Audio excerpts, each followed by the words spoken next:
Hola, ¿qué tal? Familia de Camino de Viento, qué gusto poder saludarte nuevamente por estos medios y anunciarte que esta semana vamos a iniciar con una serie de temas que se van a estar transmitiendo varios días para que tú estés al pendiente y puedas recibir la palabra completa que el Señor nos va a estar dando a través de cada uno de los predicadores. Y bueno, pues esto con el objetivo de establecer en tu corazón los temas que, bueno, pues ahorita por la festividad de Semana Santa, pues empiezan, ¿no? Empiezan en la televisión, empiezan en las redes, se promocionan muchos versículos respecto a esto que se está conmemorando en el calendario, pues, del mundo, pero que sabemos que así, que está escrito, que son versículos que están escritos y que es muy importante que tú y yo podamos profundizar correctamente sobre estos temas, ¿sí? Esa es la intención, te invitamos por favor a que estés al pendiente y que sigas hasta el final de esta pequeña serie cada uno de los temas y cada una de las pláticas que se van a estar transmitiendo. Mi nombre es Sandra Mendoza y bueno, para mí es un gusto poder hoy iniciar estas pláticas. Como primer tema vamos a hablar sobre la última cena, ¿sí?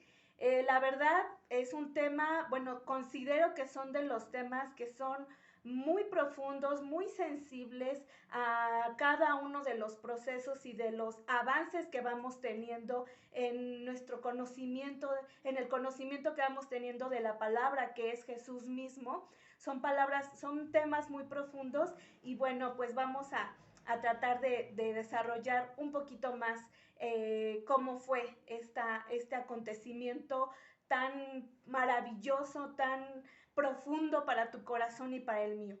La última cena. La última cena, pues narra, esta última cena viene narrado en los 4 evangelios, pero ahorita vamos a tomar como de referencia lo que es la narración de Mateo 26, del 17 al 30. Y no lo vamos a leer todo, lo voy a parafrasear muy rápido.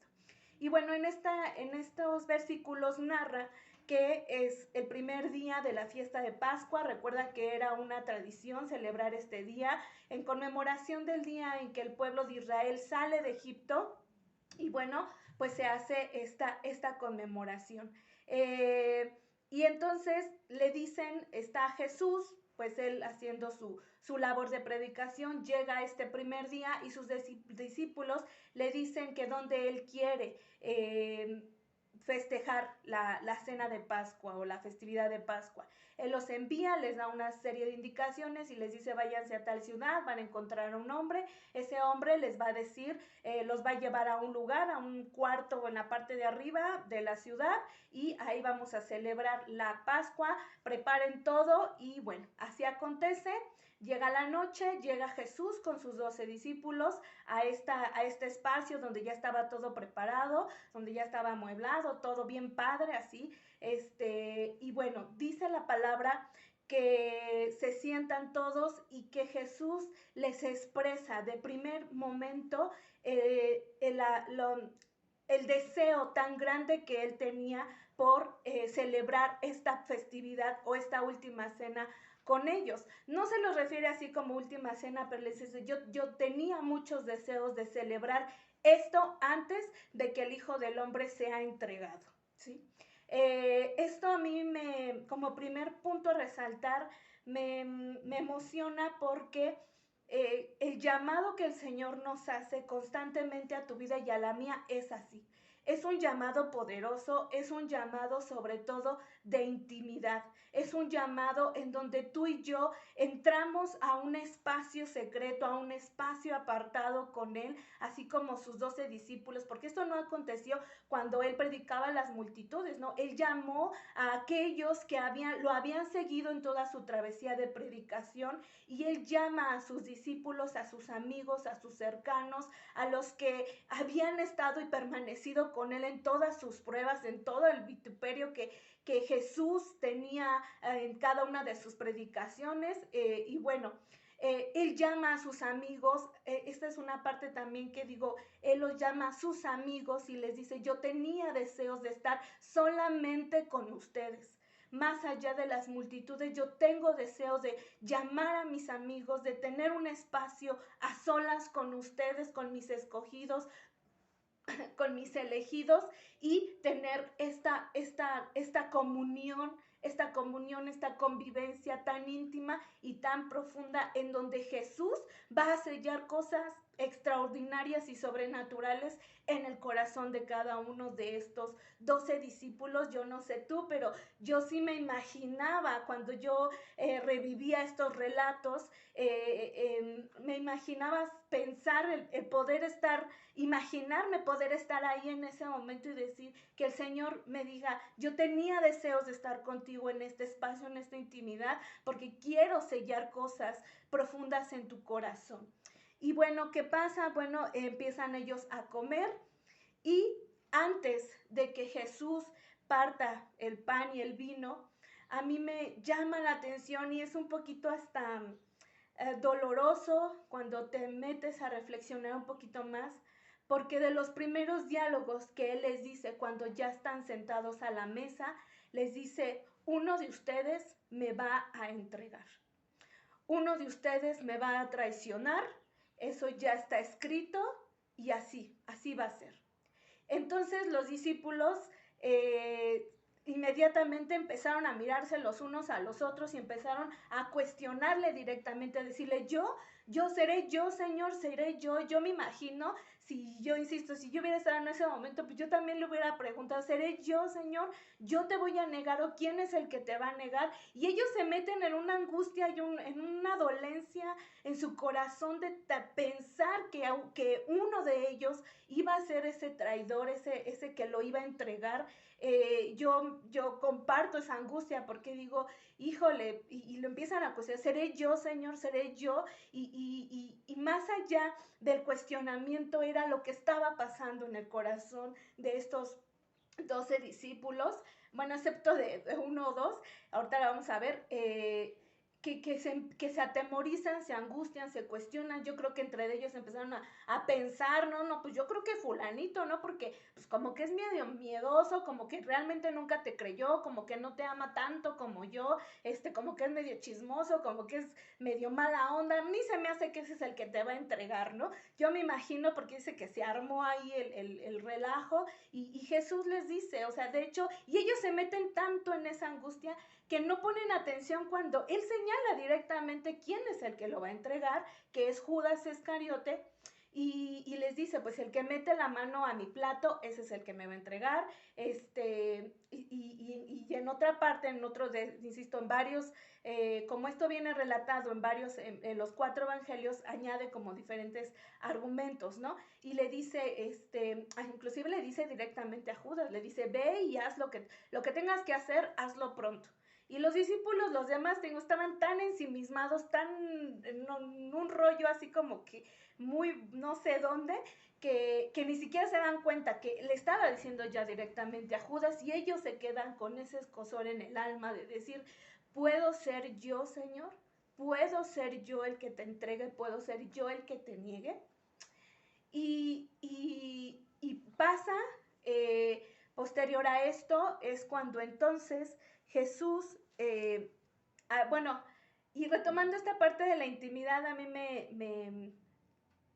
me emociona, insisto, porque era tal la intimidad que tenía Jesús con sus discípulos que decía que uno de ellos se recostaba en su pecho y que pues inclusive pues comían de su mismo plato y tú lo sabrás.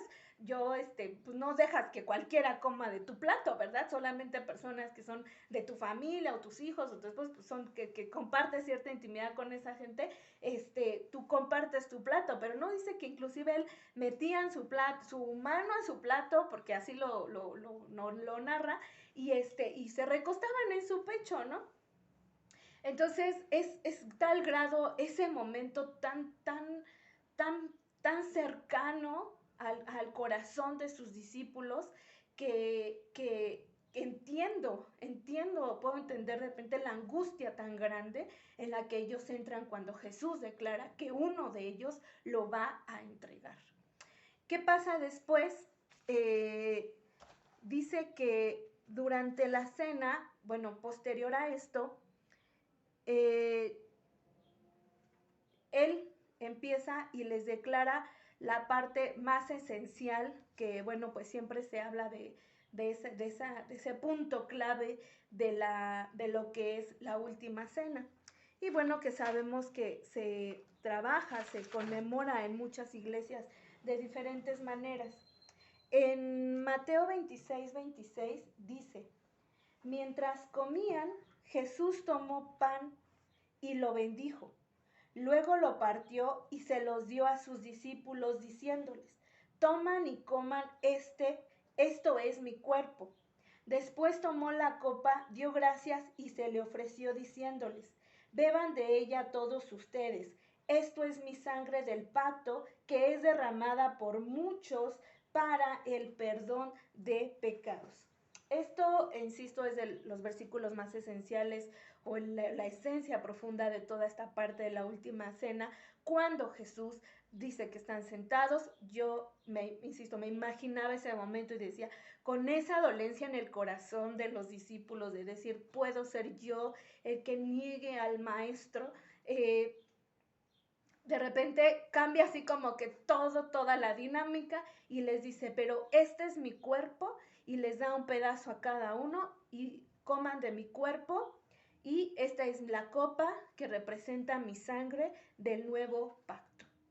Yo no culpo a los discípulos, yo también me hubiera quedado de a Super 6, porque de repente es como algo tan fuerte a nivel, no sé, mental, emocional y claro que a nivel espiritual también. Es decir, que después de que en ellos queda este escozor en el alma, de saber que alguien de ellos podía negarlo, y que en muchas ocasiones, aquí hago un paréntesis, el pan representa el cuerpo de Cristo. Ajá, así se lo dice, este es mi cuerpo, pero sabemos que en la Biblia muchas veces se establece el pan como ese alimento espiritual que el Señor nos da a través de sus palabras. Y yo pensaba en este momento cómo es cuando tú y yo cada día, por la gracia del Señor, tenemos la oportunidad de deglutir algún alimento que es el pan de vida, que es Jesús mismo, y Jesús que es el verbo que es la palabra de Dios, ¿sí? Cuando tú y yo tenemos esa bendición de deglutir, de ser alimentados por ese pan de vida, por ese pan que descendió del cielo, como él lo refería en otros versículos. A veces tú y yo nada más nos quedamos ahí, ¿no? Como que nada más lo masticamos, pero no tenemos a veces la capacidad o no la disposición, no sé cómo llamarlo, de, como literalmente se dice, tragarte ese alimento y que ese alimento venga a formar parte de tu ser, ¿sí? Cuando tú comes un alimento cualquiera que sea, toda la composición química de ese alimento entra a tu organismo, se fusiona en tus células, en tus neuronas, en tus moléculas, en tu torrente sanguíneo. Toda la energía que el cuerpo asimila es a través de esos alimentos que nosotros adquirimos. Y entonces yo pensaba, ¿qué estaban sintiendo los discípulos ante poner una evidencia en sus corazones de decir, tú me puedes traicionar? Porque insisto, ellos estaban, aunque ya les habían dicho quién, estaban volados. De repente la sensación que se puede tener en ese momento de decir, yo tengo dentro simbólicamente, me da Jesús ese pan que representa su cuerpo, y yo lo introduzco a mi boca, lo empiezo a masticar, ¿sí? Que finalmente también era la representación de lo que le iba a pasar a su cuerpo, ¿sí? Cuando dice que Él fue molido por nuestras transgresiones, que su cuerpo fue tasajeado, literalmente ya era un despojo en la carne. Entonces, cuando ese alimento tiene que ser masticado de esa manera, obviamente no es un proceso frágil, es un proceso duro, agresivo, con los dientes, que hiere, que desgarra la carne de Jesús, y que Él, tal vez no sé si los discípulos estaban comprendiendo esa parte, pero el saber hoy tú y yo que comer ese pan que Él les dio es la representación de saber que por tus pecados y por mis pecados el cuerpo del Señor fue desgarrado y fue molido de esa manera, ¿sí? Entonces, cuando tú y yo, ¿sí? Quisiésemos deglutir ese pan, ese cuerpo masticado de Cristo, creo yo, que empieza una fusión, un sello, así como ese alimento empieza a formar parte de ti, sobre todo en el padecimiento del cuerpo de Cristo, y eso se fusiona a ti, a tu ser, a tu alma, a tu mente, a tu corazón, a tus pensamientos. Claro que entra considero yo una transformación sobrenatural en ti y en mí, pero que no es tan sencilla de tragar, no es tan sencilla como decir, ay, sí me voy a comer este pan, es el cuerpo de Cristo, y ahora es que me lo como y sin problema. No, es realmente asimilar todo lo que estaba representando en ese momento, ¿sí? El que tú y yo fuimos tal vez ese medio, somos ese medio por el cual el cuerpo de Cristo fue tasajeado, fue masticado, y que ahora Jesús se los estaba dando a ellos para que formaran parte de ese mismo, a lo mejor no al nivel de Cristo, pero que fuera un sello en su alma, en su espíritu, de saber que por ellos es que se estaba cumpliendo esto que ya estaba escrito, que su cuerpo iba a ser entregado, y que la sangre de Cristo, el vino que ellos toman, sí, obviamente si muchos sabemos que cuando el vino cuando se prepara el vino, la uva se exprime de tal manera que sale todo su jugo, pues algo así pasó con el cuerpo de Cristo. Se tasajeó, se masticó de tal manera que al final lo que quedó fue el derramamiento de toda su sangre. ¿Tú te imaginas el nivel de dolencia o de lo que tuvo que haber sido en su cuerpo para que toda su sangre fuera dada, dice aquí, para el perdón para el perdón derramada por muchos, por el perdón de pecados, y con esto sellar el nuevo pacto de salvación, la gracia dada por el Señor a través de Jesús, para que tú y yo tuviéramos salvación y pudiéramos acceder a la bendición de lo que es estar en esa intimidad a la que Él nos llama constantemente. Esto es muy fuerte, insisto, por eso dice en Primera de Corintios, permíteme un momentito. En primera dice, por tanto, Primera de Corintios 11, 27 al 29 dice, por tanto, cualquiera que coma el pan o beba de la copa del Señor de manera indigna, será culpable de pecar contra el cuerpo y la sangre del Señor. Así que cada uno debe examinarse a sí mismo antes de comer el pan y beber de la copa, porque el que come y bebe sin discernir el cuerpo, come y bebe para su propia condena. Sabemos que la condición que nos da este cuerpo es de pecado, ¿sí? La condición en la que vivimos dolorosamente es de pecado mientras estemos en este cuerpo. Y en muchas ocasiones se dice que si tú estás en pecado, pues no puedes participar de la última cena. Yo digo, pues es que entonces nadie puede participar de la última cena, porque todos vivimos en un cuerpo que es pecaminoso. Sin embargo, quiero regresar un poquito a la parte del negar a Jesús. Durante este relato, bueno, pues ya saben, sale Pedro, ¿no? En uno de estos versículos sale Pedro y le dice, no, Señor, yo no te voy a negar, yo voy contigo hasta la muerte, hasta las cárceles.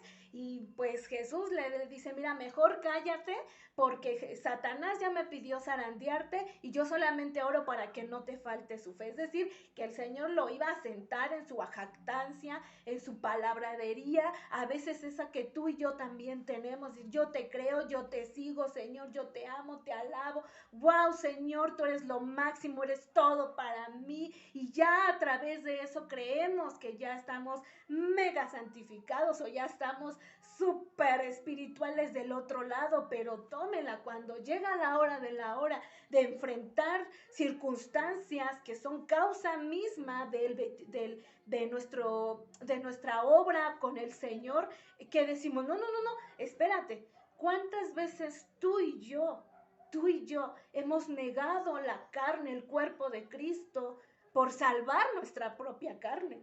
No, yo no soy cristiano. No, yo no voy de vez en cuando. No, ¿no te pasó alguna vez en la escuela cuando te decían, a ver quién hizo esto, no?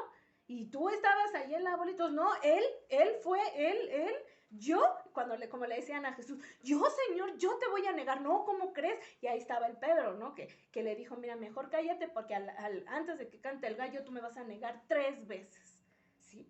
Entonces, es bien importante que en este tiempo tú y yo hagamos un examen profundo de conciencia, aun cuando sea doloroso, de saber exactamente cómo hemos negado al Padre. Dice que, por eso dice que el que coma y beba de su cuerpo se examine a sí mismo y no crea que, dice, que no comamos de ella de manera indigna.